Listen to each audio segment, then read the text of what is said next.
বিশ্ববিদ্যালয় পর্যায়গুলোতে এসে চাইলেও ছেলেমেয়েরা পর্দা মেনটেন করতে পারে না, আপনার পরামর্শ চাই। দেখুন, প্রতিকূল পরিবেশে টিকতে পারাটাই তো সার্থকতা, এটাই তো বীরত্ব, এটাই তো সাহসিকতা।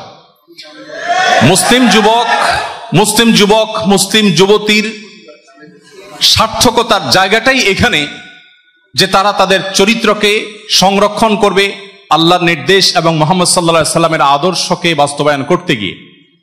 তাদের জীবনে তাদের চরিত্রকে কোনোভাবে কালিমাযুক্ত তারা করবে না, এটাকে তারা সেভ করবে। মুসলিম যুবক তো খালিদ বিন ওয়ালিদের সন্তান। খালিদ বিন ওয়ালিদের সন্তান যদি একটা হারাম রিলেশনের হাতছানি পেয়ে সে যদি সেখানে মাথা নত করে ফেলে, সে যদি সেখানে দুর্বল হয়ে পড়ে, সে যদি সেখানে হারিয়ে যায়, সে যদি সেখানে হেরে যায়, তার চরিত্র তার আদর্শ যদি সেখানে দুর্বল হয়ে যায়, এই মুসলিম যুবক কিভাবে খালিদ বিন ওয়ালিদের ভূমিকা পালন করবে? এই যুবক কিভাবে ওমর ইবনুল খাত্তাবের ভূমিকা পালন করবে? ভাইরা আমার, আমি একটি কথা প্রায় বলার চেষ্টা করি, স্রোতের তালে গা ভাসাতে কোনো যোগ্যতার প্রয়োজন হয় না, স্রোতের বিপরীতে চলতে যোগ্যতার প্রয়োজন হয়। আপনি যদি প্রতিকূল পরিবেশে নিজের ঈমানকে, নিজের চেতনাকে, নিজের আদর্শকে, নিজের তাকওয়াকে, নিজের আল্লাহভীতিকে, নিজের চরিত্রকে সংরক্ষণ করবার সংগ্রামে বিজয়ী হন, তো মনে রাখবেন আপনার হাত ধরেই আবার ইসলামের সেই সোনালী দিন ফিরে আসবে। মনে রাখবেন আপনি সেই যুবক, যে যুবককে নবী করিম সাল্লাল্লাহু আলাইহি সাল্লাম বলেছেন শাবুন নাশা ফি ইবাদাতিল্লাহ, আরশের নিচে কিয়ামতের ভয়াবহ দুর্বিষহ দিনে আল্লাহ রাব্বুল আলামিন যে শ্রেণীর যুবককে ছায়া দিবেন, সেই শ্রেণীর যুবকদের অন্তর্ভুক্ত হওয়ার সুযোগ তো আপনাদের।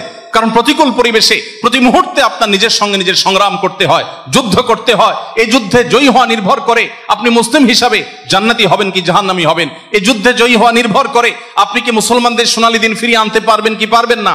এই যুদ্ধে জয়ী হওয়া নির্ভর করবে যে আপনি কি আল্লাহর কাছে সেই প্রিয় পাত্র মুসলিম যুবক হতে পারছেন কি পারছেন না। এই যুদ্ধে জয়ী হওয়া না হওয়াটার উপর নির্ভর করে আপনি কি ওমর ইবনুল খাত্তাবের ও আদর্শের উত্তরসূরি হিসাবে নিজেকে প্রতিষ্ঠিত করতে পেরেছেন কি পারেননি। মনে রাখবেন, মুসলিম যুবক মুসলিম যুবতীর বুকের মধ্যকার সকল ভালোবাসা সে সারা জীবন জমিয়ে রাখে তার বৈধ জীবন সঙ্গী সঙ্গিনীর জন্য। আর আদর্শিকভাবে দেউলিয়া যে যুবক, সে তার ভালোবাসাকে যত্রতত্র রাস্তাঘাটে, রেস্টুরেন্টে, ট্রেনে, বাসে, বিভিন্ন জায়গায় অজায়গায় সে ব্যবহার করে তার জীবনের পরম ভালোবাসা প্রদর্শনের সময়টাতে তার ভালোবাসার পুঁজিতে সে টান পড়তে দেখে। অতএব মুসলিম যুবক তার চাইতে সুখী আর কেউ হতে পারে না যদি সে মুহাম্মদ সাল্লাল্লাহু আলাইহি সাল্লামের আদর্শকে ধারণ করে তার চরিত্রকে সে হারাম সমস্ত রিলেশন থেকে বাঁচিয়ে রাখে। মনে রাখবেন, পশ্চিমারা তাদের অনেক কিছু নেওয়ার আছে আমাদের কাছে, তাদের জ্ঞান বিজ্ঞান, তাদের তথ্য প্রযুক্তি, তাদের অবকাঠামো, তাদের অনেক কিছুকে আমরা অবশ্যই ধারণ করার চেষ্টা করব, আমরা অনুসরণ করার চেষ্টা করব, আমরা আলোকিত হওয়ার চেষ্টা করব। কিন্তু মনে রাখবেন, লাইফস্টাইল, সংস্কৃতি এবং বিশেষ করে পরিবার ব্যবস্থাপনায় আমরা তাদের চাইতে এত বেশি এগিয়ে যে তথ্য প্রযুক্তিতে, জ্ঞানে বিজ্ঞানে তারা যদি আমাদের চাইতে 100 বছর এগিয়ে থাকে, পরিবার ব্যবস্থাপনায় আমরা তাদের চাইতে 200 বছর এগিয়ে আছি। আপনার আমার মধ্যে যেন হীনমন্যতা না থাকে। আমার সমাজে সন্তান তার বাবা মাকে যতটা ফিল করে, তার সমাজে সেটা কল্পনাও করা যায় না। আইআইইউসির প্রোগ্রামে ভিসি মহোদয় আমাকে তার জীবনের একটি গল্প শোনাচ্ছিলেন খেতে বসে। তিনি বললেন যে আমি ইউকেতে থাকাকালীন সময়ে গবেষণার জন্য যখন গিয়েছিলাম, তখন এক ভদ্রলোক এসে, ইউকের এক মানুষ, তিনি এসে, বৃদ্ধ লোক, তিনি এসে আমাকে বললেন, জানো আজকে আমি অনেক হ্যাপি। কেন? কারণ আমার ছেলে তার বিয়েতে আমাকে দাওয়াত করেছে।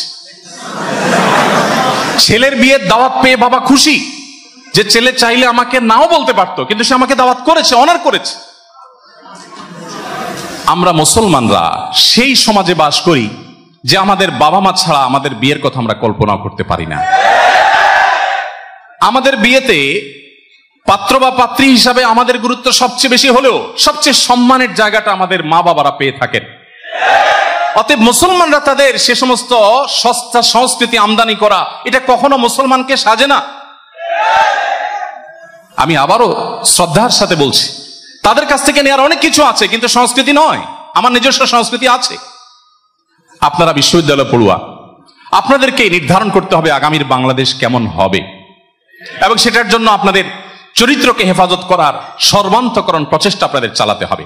এই প্রতিকূল পরিবেশে আপনাকে সংগ্রামী জীবন যাপন করতে হবে, নিজের বিরুদ্ধে নিজেকে সংগ্রাম চালাতে হবে যে আমার চরিত্রকে আমি কোনোভাবে কালিমাযুক্ত হতে দেব না। আল্লাহ রাব্বুল আলামিন আমাদের সবাইকে সেই তৌফিক দান করুন। তো এর জন্য প্রধান এবং প্রথম করণীয় হলো নিজের প্রতিজ্ঞা, নিজের প্রচেষ্টা এবং দিনদার তাকওয়া অর্জন করেছে এরকম একটা সোসাইটি মেনটেন করা। এর মাধ্যমে মানুষ এই হারাম রিলেশন থেকে বেঁচে থাকতে পারে। যারা